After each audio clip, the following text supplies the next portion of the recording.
اس programme کے اخراجات جو اسمر منسٹریز کے دوست اور پارٹنرز ادا کرتے ہیں۔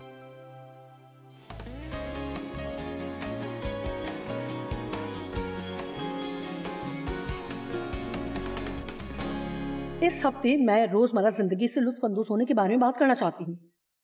یہ میرے ٹیلی ویژن پروگرام کا نام ہے روزمرہ زندگی سے لطف اندوز ہونا، اور مجھے بہت وقت لگا ہے کہ اسے کیسے کرنا ہے۔ میری پرورش ایک ناخوش آدمی نے کی ہے۔ آپ میں سے کتنے لوگوں نے ناخوش والدین کے سائے میں پرورش حاصل کی ہے؟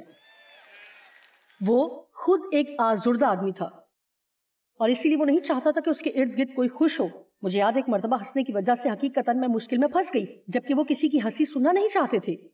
لہٰذا جب آپ اس قسم کے ماحول میں پروان چڑھتے ہیں تو آپ کو یہ بات سیکھنی پڑتی ہے کہ اگر آپ ایسا کچھ کرنا چاہتے ہیں تو کرنے سے پہلے سوچنے کی ضرورت ہوتی ہے۔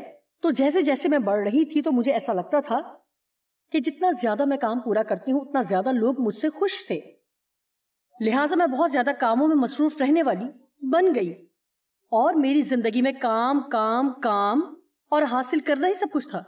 آپ کو پتا ہے کہ بائبلی نقطہ نظر سے مجھے ایک بات ملی، خدا یہ نہیں چاہتا کہ ہم ہر وقت کام کرتے رہیں، وہ چاہتا ہے کہ ہم کام کریں، وہ یہ بھی چاہتا ہے کہ ہم متوازن زندگی بسر کریں۔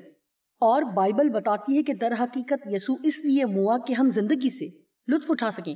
ان 4 عبادات میں سے میں چاہتی ہوں کہ آپ 3 چیزیں اپنے ساتھ گھر لے کر جائیں۔ میں روزمرہ زندگی سے لطف اندوز ہونے کے بارے میں بات کرنا چاہتی ہوں، اور میں اس پر زور دینا چاہتی ہوں میں اس بارے میں بات نہیں کرنا چاہتی ہوں کہ آپ صرف چھٹی کے دن یا جمعے کے دن لطف اٹھائیں، کیونکہ وہ تنخواہ کا دن ہے، یا نئے کپڑے خرید کر مزہ کرنے کا دن، یا کسی پارٹی میں لطف اٹھانا۔ میرا خیال ہے کہ دنیا دار گناہ گار لوگ بھی ایسا کرتے ہیں۔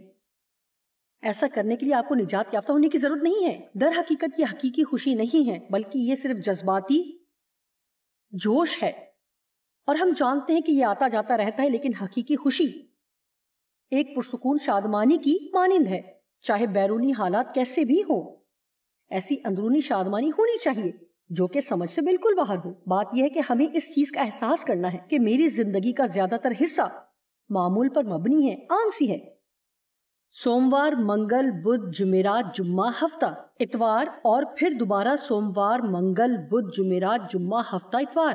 آپ کام پر جاتے ہیں، آپ گھر کی صفائی کرتے ہیں، گھر پھر گندا ہو جاتا ہے اور آپ پھر گھر صاف کرتے ہیں۔ آپ سودا سلف خریدتے ہیں، لوگوں سے کھا لیتے ہیں، اور آپ پھر دوبارہ سودا خریدنے جاتے ہیں۔ آپ کو کیسے پتا کہ میں کیا بات کر رہی ہوں؟ اور آپ میں سے کچھ سوچ رہے ہیں کہ کاش میری زندگی اس سے کچھ الگ ہوتی۔ نمبر 2 بات جو اس ہفتے میں آپ سے کرنا چاہتی ہوں وہ یہ کہ اپنی زندگی سے لطف اٹھانا سیکھیں۔ کسی دوسرے کی زندگی کو دیکھ کر یہ سیکھنا چھوڑ دیں کہ ہم نے اپنی زندگی بھرپور طور سے کیسے گزارنی ہے۔ چاہے آپ کی زندگی میں عیب ہوں، اور مجھے یقین ہے کہ ہوں گے، میں آپ کو یقین دلاتی ہوں کہ اگر چاہے آپ کو ایک اور زندگی مل جائے تو آپ کی زندگی میں بھی عیب موجود ہوں گے جو آپ کو باہر سے نظر نہیں آئیں گے۔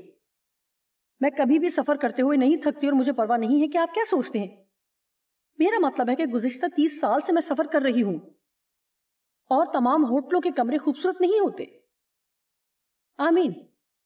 میرا مطلب ہے کہ یہاں منفرد بات یہ ہے کہ وہاں باتھ ٹب تھا، لیکن دیکھیے وہاں سٹاپر نہیں تھا۔ آپ کو پتا ہے کہ میں اس کے بارے میں اتنا نہیں سوچتی، لیکن یہ دلچسپ ضرور ہے۔ لہٰذا آپ کو اپنی روزمرہ زندگی میں اپنی زندگی سے خوش رہنا سیکھنا ہے، اور اپنی زندگی میں عیب دار چیزوں کو دیکھنا چھوڑ دیں، اور اپنی زندگی میں درست چیزوں کو ڈھونڈیں اور بھرپور زندگی گزاریں۔ اور میرے پاس اس کی حمایت میں بہت سے خوبصورت حوالہ جات ہیں۔ اور پھر تیسری چیز جس پر ہم اس ہفتے غور کریں گے، اور میں اسے مختلف طریقوں سے سکھاؤں گی اور بیان کروں گی، ان طریقوں میں سے ایک یہ ہے کہ اپنا ہر ایک کام خدا کے ساتھ اور خدا کے لیے کرنا سیکھ کر آپ اپنی عام زندگی کو خاص بنا سکتے ہیں۔ اس طرح کرتے ہیں۔ دیکھیے، بڑی غلطیوں میں سے ایک ہم یہ کرتے ہیں کہ ہم اپنی روحانی زندگی کو اپنی دنیاوی زندگی سے علیحدہ کرتے ہیں۔ ہم سوچتے ہیں کہ ہم چرچ میں ہی خدا کے ساتھ ہو سکتے ہیں، اس کے بجائے ہم سودا سلف کی دکان پر بھی خدا کے ساتھ ہو سکتے ہیں۔ ہمیں صرف یہ کرنے کی ضرورت ہے کہ جو کام بھی کریں خدا کی خدمت کے لیے کریں، اور اس کی حمایت کے لیے میرے پاس حوالہ بھی ہے کہ جو کام کرو خدا کی خدمت سمجھ کر کرو۔ جب آپ صبح تیار ہوتے ہیں تو آپ کو خدا کے لیے اچھا لگنا اور باہر جانا۔ جب آپ سودا سلف کی دکان پر جاتے ہیں تو خدا سے کہیں کہ یہ سب میں تیرے ساتھ اور تیرے لیے کر رہی ہوں، یہ میری روزمرہ زندگی کا حصہ ہے اور میں اس سے لطف اٹھاؤں گی۔ اس لیے اگر آپ سب کچھ خدا کے ساتھ کریں تو آپ اپنی کسی بھی بات سے لطف اٹھا سکتے ہیں، اور اس کے لیے تھوڑی سی تربیت چاہیے۔ میرا مطلب ہے کہ آپ نے غور کیا ہوگا کہ جب میں نے یہ کہا تو صرف ایک نے آمین کیا۔ سو اس سے مجھے اندازہ ہوا ہے کہ یہ کوئی ایسا کام نہیں ہے جسے کرنے کے بارے میں ہم سوچتے ہیں۔ بردر لارنس نے، جو 16ویں صدی کے مقدسین میں سے تھے، خدا کی موجودگی کی مشق کے نام سے کتاب لکھی، اور لوگ کہتے ہیں کہ بائبل کی بات سب سے زیادہ فروخت ہونے والی یہ کتاب ہے۔ مجھے پتا نہیں، کیونکہ کئی بار آپ ایک سے زیادہ کتابوں کے بارے میں یہ سنتے ہیں، اس لیے مجھے پتا نہیں کہ آیا یہ درست ہے یا غلط۔ بہرحال یہ ایک بہت خوبصورت اور بہترین کتاب ہے۔ اگر آپ نے کتاب پہلے نہیں پڑھی، یہ کوئی بہت بڑی کتاب نہیں ہے، لیکن یہ بہت اچھی کتاب ہے، اور بہت سی چیزوں میں سے ایک وہ یہ کہتا ہے کہ یہ بہت ضروری ہے کہ معمول کی چیزوں کو لیں جو ہم عام طور پر کرتے ہیں اور ان کو خدا کے لیے کرنا شروع کریں۔ اپنے بچوں کی پرورش خدا کے لیے کریں، اپنے انداز سے خدا کو جلال دیں، اپنے رویے کے ذریعے خدا کو جلال دیں۔ آپ کو پتا ہے کہ ہم پرستش کی بات کرتے ہیں، لیکن بائبل پرستاروں کی بات کرتی ہے۔ وہ پرستاروں کو ڈھونڈ رہا ہے جو روح اور سچائی سے اس کی پرستش کریں گے۔ جی، میرا مطلب ہے کہ خدا ہماری پرستش پسند کرتا ہے آج رات جو ہم کر رہے ہیں، اور یہ بہت خوبصورت اور اچھی بات ہے، لیکن وہ پرستش جو حقیقت میں وہ چاہتا ہے وہ صرف گیت گانے سے کہیں بڑھ کر ہے۔ پرستش ہماری طرز زندگی سے ظاہر ہوتی ہے۔ جو کچھ بھی ہم کریں اور جہاں کہیں بھی ہم جائیں، اپنے ہر کام میں ہمیں خدا کو شامل کرنا ہے۔ کیا کوئی آمین کہے گا؟ میں آپ کو بتاتی ہوں کہ میں اسے کیسے دیکھتی ہوں۔ اگر اپنی روزمرہ زندگیوں میں ہم خدا کو لانا نہیں سیکھیں گے تو یہ زندگی بے معنی روحانی چیزوں کا مجموعہ بن جائے گی جو دنیا کے بیشتر لوگ سمجھ نہیں سکتے اور نہ ہی اس سے کوئی تعلق رکھنا چاہتے ہیں۔ لیکن جو کچھ ہم کرتے ہیں، اگر ہم وہ خدا کے ساتھ رہتے ہوئے اور خدا کے لیے کرنا سیکھ جاتے ہیں، دیکھیں مجھے اس کی پرواہ نہیں کہ اس میں کتنا وقت لگے گا، لیکن آج ہم ضرور کامیابی حاصل کریں گے۔ اگر ہر کام جو ہم کرتے ہیں یہ کرنا سیکھ لیں تو یہ ہماری زندگی میں شادمانی کا آغاز ہوگا۔ اور دیکھیں، خدا زندگی ہے، اور اگر ہم اپنے ہر کام میں زندگی چاہتے ہیں تو ہمیں اس بات کا یقین کرنے کی ضرورت ہے کہ ہر وہ کام جو ہم کرتے ہیں وہ سب میں موجود ہے، وہ ہمیشہ ہر جگہ موجود ہے، اور چاہے آپ مانیں یا نہ مانیں، وہ آپ کے کپڑے دھونے اور استری کرنے میں بھی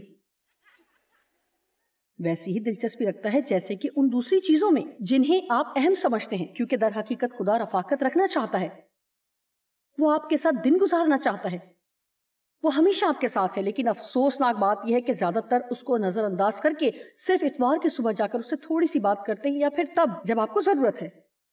لیکن اگر آپ اس کی مشق کرنا شروع کریں گے تو یہ آپ کی زندگی میں حیرت انگیز کام کرے گا، اور یہ ایک عادت ہے جو آپ کو بتاتی ہے گو کہ اس کے لیے کچھ وقت درکار ہے۔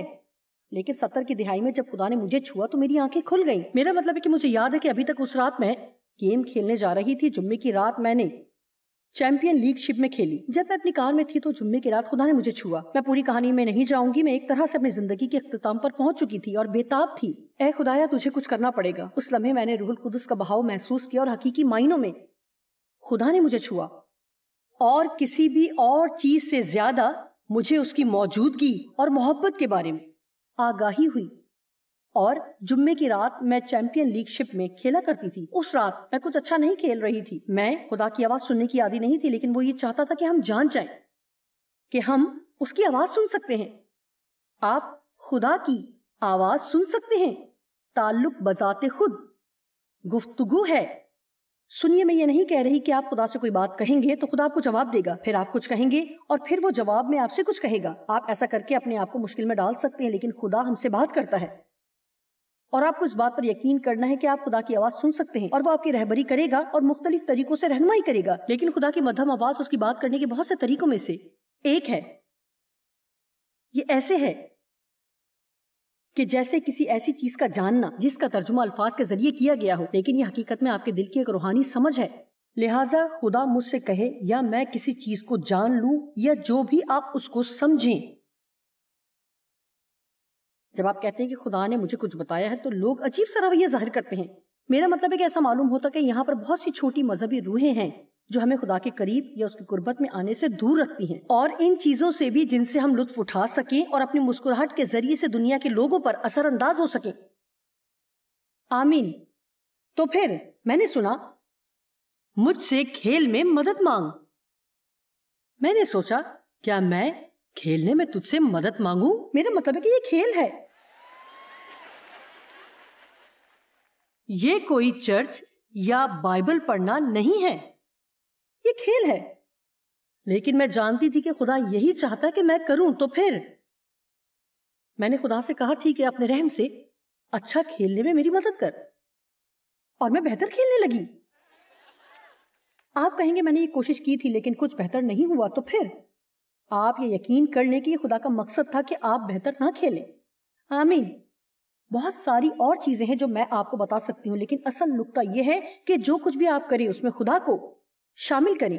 کیا آپ میں سے کوئی اس بات کا گواہ ہے؟ آپ کو پتا ہے کہ ہمیں ہر بات میں، ہر چیز میں خدا کو شامل کرنے کی ضرورت ہے. ایسا نہ کریں کہ پورا ہفتہ خود کوشش کریں اور پھر اتوار کی صبح چرچ کی طرف بھاگیں اور سوچیں کہ یہ میرے بقیہ ہفتے کے کام کاج درست کرے گا. ایسا نہیں ہوگا. میں آپ کو سچ بتا سکتی ہوں آپ ہر روز 3 بار میرا پروگرام دیکھ سکتے ہیں، لیکن پھر بھی یہ مکمل طور پر آپ کے لیے کام نہیں کرے گا.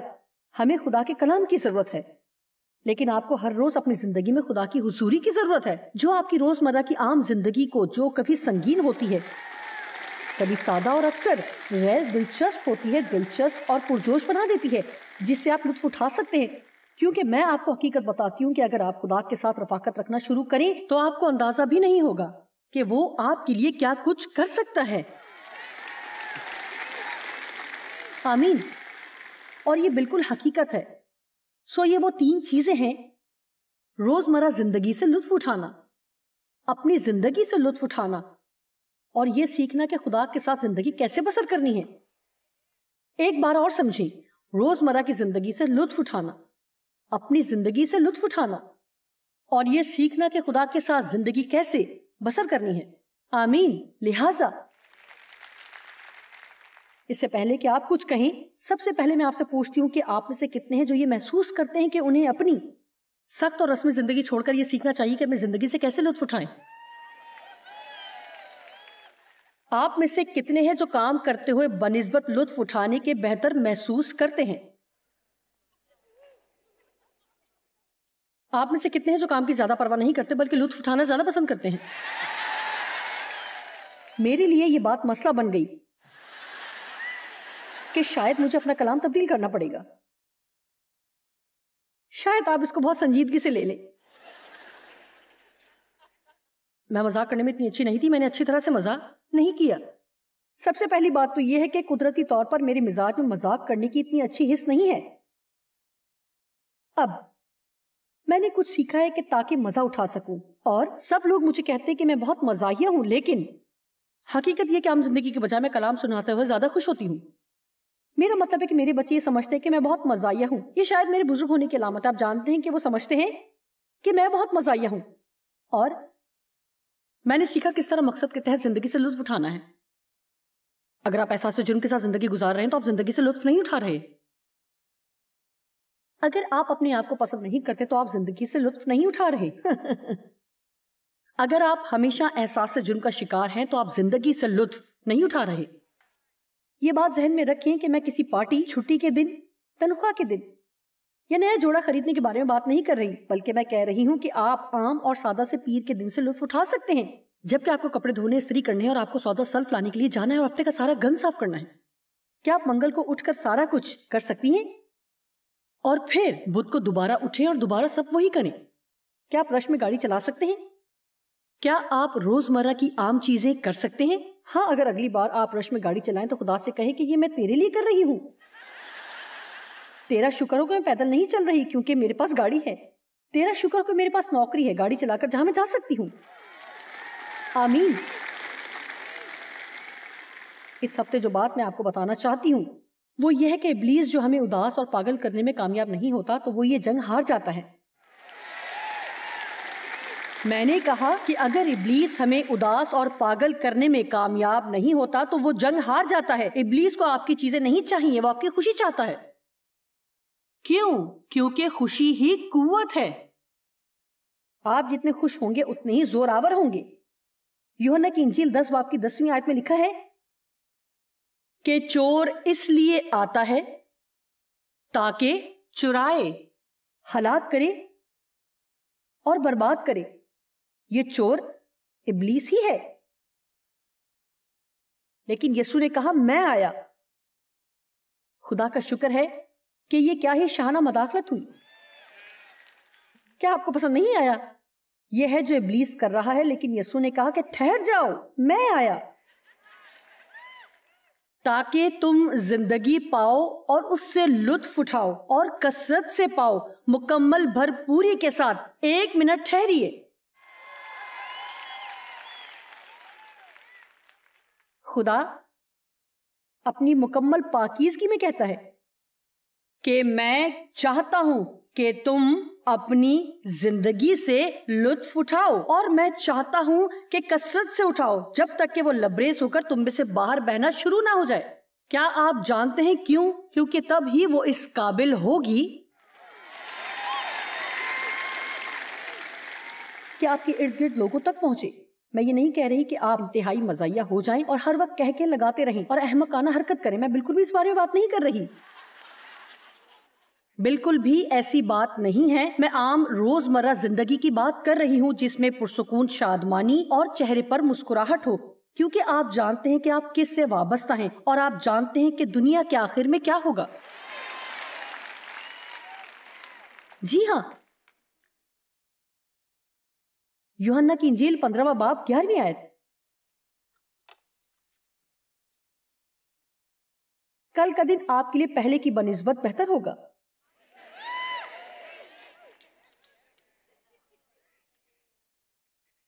یسوع کہتا ہے کہ میں نے تمہیں یہ باتیں بتا دی, اور آگے لکھا ہے کہ میری خوشی تم میں ہو اور تمہاری خوشی اور شادمانی مکمل طور پر بھرپوری اور کثرت کے ساتھ پوری ہو جائے. اور اب اگر آپ پھر سے ان چیزوں پر غور کریں جو یوحنا کی انجیل 15ویں باب کی پہلی آیت سے 10ویں آیت تک ہے, تو وہ مسیح میں قائم رہنے کے بارے میں بتاتی ہے. اور لفظ قائم کا مطلب ہے رہنا, بسنا, اور اندر رہنا اس کا مطلب چکر لگانا نہیں ہے, اور نہ ہی اتوار کی صبح چرچ جانا. یہ اس طرح ہے کہ دوست میں تم میں رہوں گا اور تم مجھ میں, ہم ایک ہیں اور ہم اکٹھے زندگی بسر کریں گے. میں تمہارا الہی مقدس مددگار ہوں. میں روح القدس کو بھیج رہا ہوں تاکہ تمہارے ساتھ ہو. وہ تم سے دستبردار نہیں ہوگا اور نہ ہی تمہیں چھوڑے گا. اس میں قائم رہنا, بسنا اور اندر رہنا. اور جب تم ایسا کرو گے تو بہت سا پھل لاؤ گے. تم بہت سا پھل لاؤ گے دیانتداری اور ایمانداری سے. اگر آپ سست ہیں یا کام کے بارے میں لاپرواہ ہیں تو حقیقت یہ ہے کہ جتنا آپ خدا کے نزدیک جاتے ہیں اتنا ہی آپ اپنی زندگی میں اچھا پھل لانا چاہتے ہیں. آپ ایسا نہیں چاہیں گے کہ آپ کی زندگی بس ایسے ہی گزر جائے, بیکار اور بے معنی, اور جس میں کوئی بھی ایسا کام نہ کیا گیا ہو جو یادگاری کے قابل ہو. عزیزو سنیے, جب میں جاؤں گی تو میں ایک میراث چھوڑ کر جاؤں گی. آپ جانتے ہیں میں نہیں چاہتی کہ لوگ مجھے صرف 2 ہفتوں میں بھول جائیں. میں میراث چھوڑ کر جاؤں گی تاکہ لوگ مجھے یاد رکھیں کہ میں یہاں تھی. آمین. میں چاہتی ہوں کہ میری زندگی سے خدا کو پھل ملے, نہ صرف اس وقت تک جب میں سانس لے رہی ہوں بلکہ میرے جانے کے بعد بھی. آمین. میں صرف آسمان پر جگہ ہی نہیں لینا چاہتی. اگر خدا کے پاس ہمارے کرنے کے لیے کچھ نہیں تھا تو جیسے ہی ہم نے نجات پائی تھی تبھی خدا کو کہنا چاہیے تھا کہ اب تم اوپر آ جاؤ. لیکن ہمیں یہاں ہی رہنے دیا کیونکہ ہم سب کو اپنا حصہ ادا کرنا ہے. لیکن ہم وہ حصہ خوشی کے ساتھ بھی ادا کر سکتے ہیں. سنیے, خدمت کے پہلے چند سالوں میں میں نے لطف نہیں اٹھایا. میں نے کام کیا, بہت کام کیا. وہ کام تھا, اور آپ جانتے ہیں کہ میں خوش تھی کہ میں کام کر رہی ہوں, لیکن مجھے معلوم نہیں تھا کہ میں اس سے کیسے لطف اٹھاؤں. مثلا میں اٹھتی اور صرف یہ سوچتی کہ لوگ میرے بارے میں کیا سوچتے ہیں, کہ یہ اپنی زندگی سے لطف اندوز نہیں ہوتی. جہاں کہیں بھی آپ جائیں یا جو کچھ بھی آپ کر رہے ہیں, اگر آپ اسی فکر میں ہوں گے کہ دوسرے لوگ آپ کے بارے میں کیا سوچ رہے ہیں, تو آپ اپنی زندگی سے لطف نہیں اٹھا سکتے.